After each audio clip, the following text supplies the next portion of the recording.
Hey there people of the internet, my name is Sivana and welcome to my studio. Today's video is a fun mashup I felt like doing of some of my favorite edgy teen angsty Pokemon from each generation, and my favorite alternative pop punk artist, Yungblud, in the style of the Brady Bunch. Kind of. Now let's get into the drawing. So, of course I had to start with the original teen angst Pokemon from the anime, Charmeleon. And for this video, since I draw 9 separate things, my editor cut it up so that you see the whole process from sketching, line work to coloring, one Pokemon at a time. And then that way you get a little preview of what's to come. And so that I wouldn't be jumping all over the place and could have time codes set for the individual Pokemon.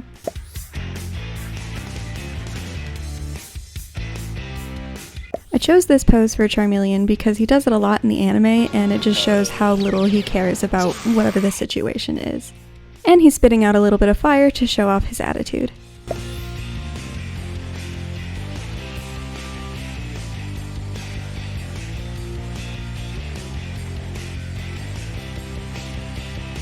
I do a mix of both soft shading with watercolors as well as some chunkier hard lines, and it all blends together well.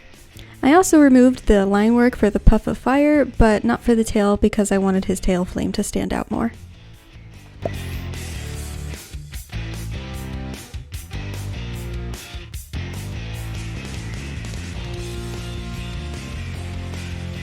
Next is Gothorita, and come on, who doesn't love a cute goth girl? I wanted to give her a bit more personality and attitude, like you're talking to her and she really couldn't care less about what you're saying. I also wanted her hair bits to look more like hair and less like a weird helmet suctioned to her head, and some thick mascara to be even edgier.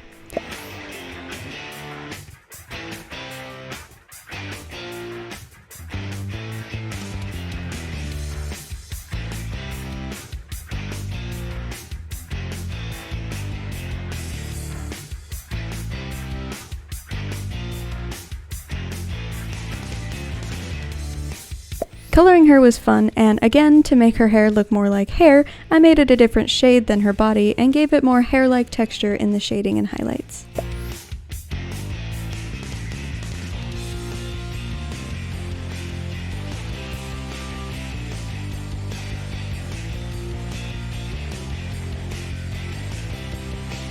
For Gen 2, I chose Sneasel, specifically because of this cute pose with its arm crossed, and because it has a nice thick eyeliner like I used to put on back in middle school. I also gave it a little choker just because I thought it would look cute.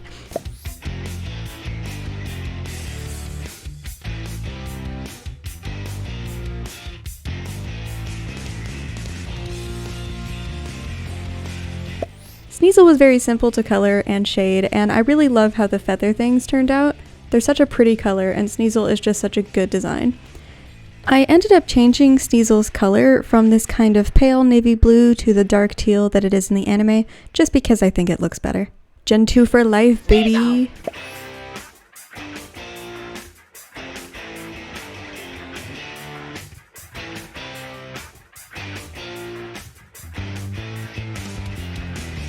And then we have Mega Absol with its lovely emo hairstyle. Now, I know Mega Absol came out in Gen 6, but it was the best option for an edgy Gen 3 Pokemon in my opinion. And also, just look at that hair! And it's a dark angel, how much more emo could you get? I decided to give it some spiked earrings because that was also my style in middle school, along with my checkered skinny jeans, and I just thought it would look cute.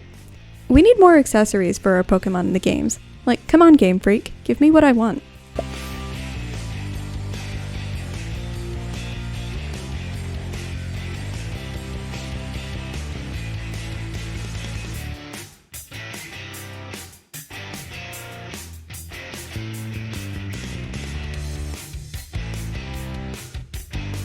Coloring Absol's fur and wings was a lot easier than I thought it would be, and I basically just put down this light blue with the watercolor brush and then used the bristle smudger that I use for hair to give it all a nice feathered texture. So obviously I'm not going in order since number 5 is a Gen 4 Pokemon, but Staraptor was just perfect for this prompt. Look at its hair, swooped down and with red tips. Ugh, an edgelord after my own heart. I also gave him some eyeliner because 1, it just looks good, and 2, I've been watching a lot of the Emo's Not Dead videos and used Matte Cutshall for inspiration. I am the emo king. That is my emo queen. I am wearing her jeans. I am the emo king. That is my emo queen. I am wearing my girlfriend's jeans. I ended up muting the brown of his base feathers because the color I sampled just seemed too bright for this edge boy. And I am just really happy with how the highlights look on his feathers.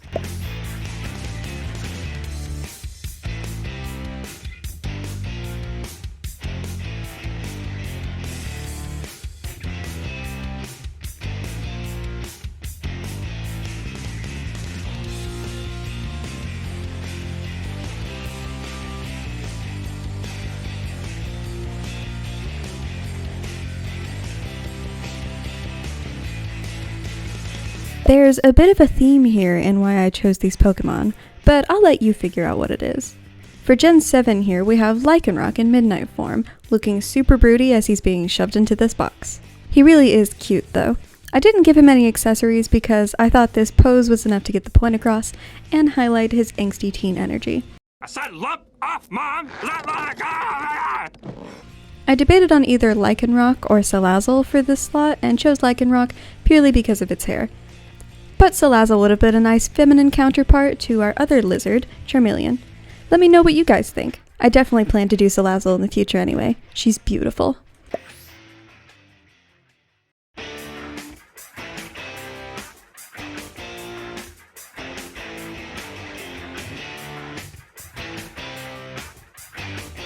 Because Lycanroc is brooding in this box, he has some harsher shading than the others. And he's a spoopy woofy, so he's gotta look at least a little menacing, even if he is just a cute pupper.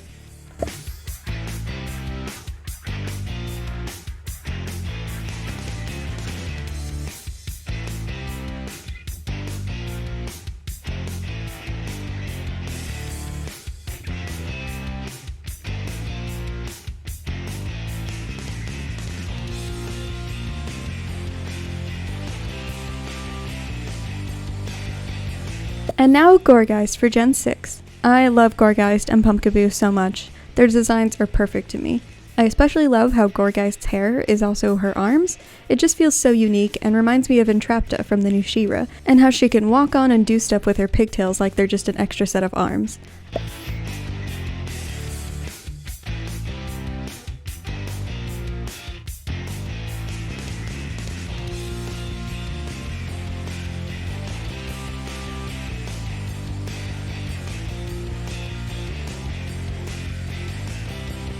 I also decided to make Gourgeist shiny because black and purple just fit the punk goth emo theme that I'm going for, and because I wanted at least one shiny in this piece with 8 Pokemon.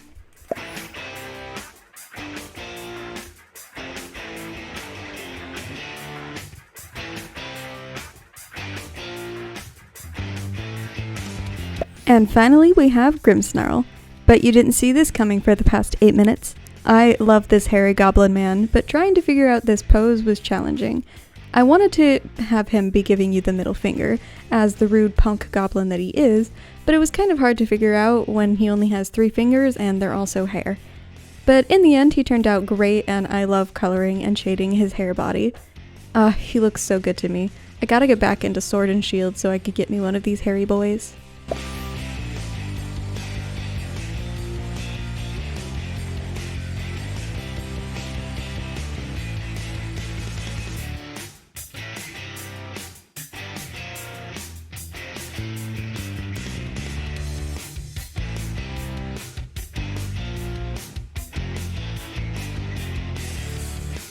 Again, for Grimmsnarl's hair/body, I use both watercolor brushes and my normal line brush to get good hairlines before blending them and making specific strands stand out.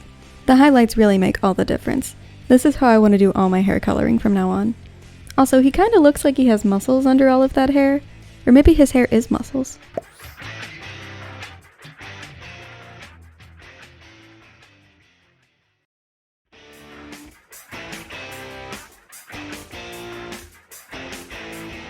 And without further ado, my boy Yungblud. Hello, I'm Yungblud. He's so cute and pretty and wonderful, and he kind of looks like Nancy from The Craft.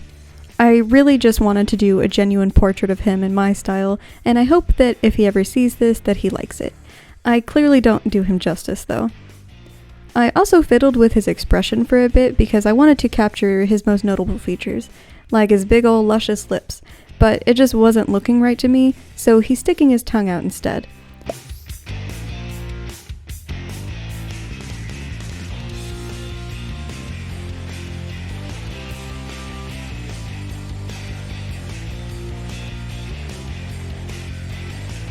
Tongues are weird, and drawing tongues is even weirder, especially since I've never really had to draw a realistic one until now. And I didn't even have to draw it for this one, I just chose to because I couldn't figure out his lips.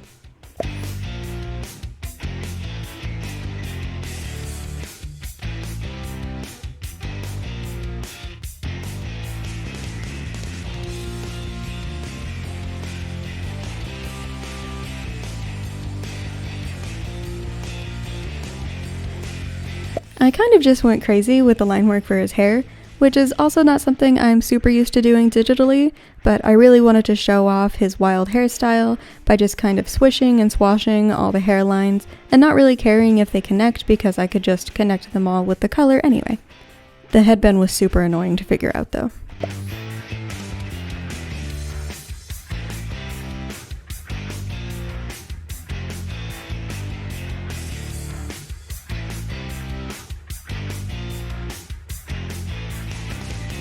I had several ideas for his outfit and kind of just mashed up a couple of his accessories, like the barbed wire headband and spiked collar with the more chill and relaxed striped sweater.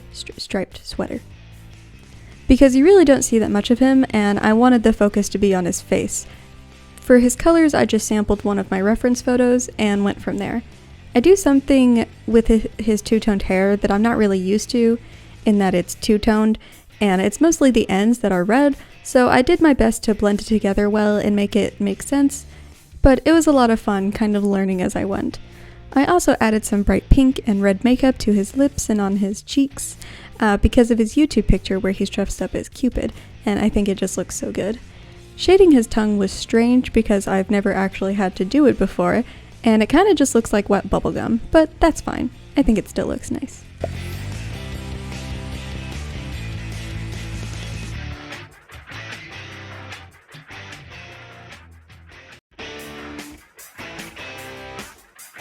And now here's a little bit of everything, as I resized and repositioned the characters, messed with some fonts, cleaned up line work, and did all of my color sampling before adding the colors to their respective squares. I added a nice outline for all of them so they look like they stand out more, as well as added cool drip effect on the font.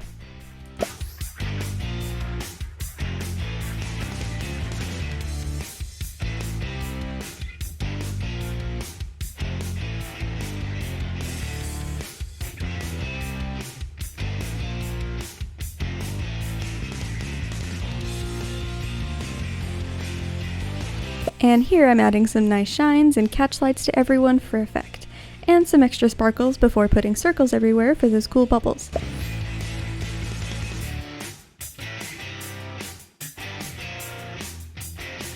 I added these flowers too, but I couldn't get them to do what I wanted with all the different sizes, so I just leave 2 of them with Yungblud.